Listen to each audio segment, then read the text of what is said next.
On the morning of December 17, 2024, a loud boom shook the streets of Moscow. A normal Tuesday quickly turned into a scene of chaos and destruction. The explosion killed Lieutenant General Igor Kirillov, the head of Russia's nuclear, biological and chemical defense forces. Kirillov, a very important person in the Russian military, died instantly. The bomb was hidden in plain sight, on an electric scooter parked near Kirillov's apartment building. Someone set it off remotely, causing a huge explosion. Windows shattered, and the building was scorched black. The bomb was powerful, like 300 grams of TNT exploding. It showed that even important people can be attacked. Kirillov's assistant also died in the blast, adding another victim to the ongoing conflict in the region. This bold attack, happening in broad daylight in Moscow, shocked everyone.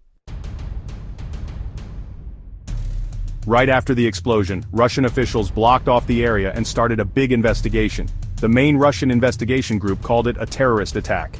Investigators, scientists, and special agents went to the scene to figure out what happened. Lieutenant General Igor Kirillov, the man who died, was a well-known figure. He was a career military man and had become the head of Russia's nuclear, biological and chemical defense forces in April 2017. He had been accused of bad things and was punished by countries like the United Kingdom and Canada for his supposed role in Russia's military actions in Ukraine. Kirillov's name was known internationally not for good things, but because he was suspected of using chemical weapons. Just the day before the bombing, Ukraine's Security Service, SBU, officially accused him of using these banned weapons in the war in Ukraine. If proven true, these charges would have made him a war criminal. The claims about Kirillov using chemical weapons were serious.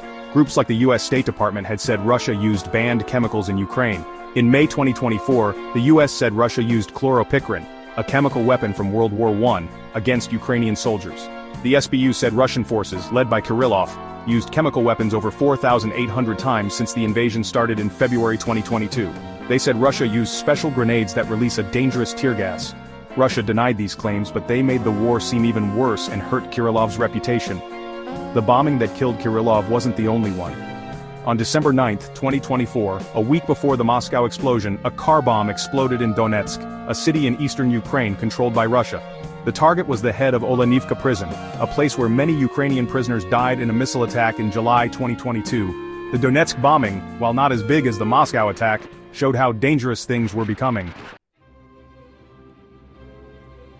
The killing of Lieutenant General Igor Kirillov in Moscow is a serious turn in the fighting between Russia and Ukraine. This attack shows that people against Russia's actions in Ukraine can reach far and do dangerous things. It has shocked people in Moscow and around the world. The Russian government, already in trouble for what it's doing in Ukraine, now has to deal with this attack in its own capital city. The investigation is still going on, and Russia says it will punish those responsible. No matter who did it, this attack could make things even more unstable. Russia is known for its strong reactions to threats, and it might want to get revenge. This could lead to more violence. The world is watching closely, hoping for peace.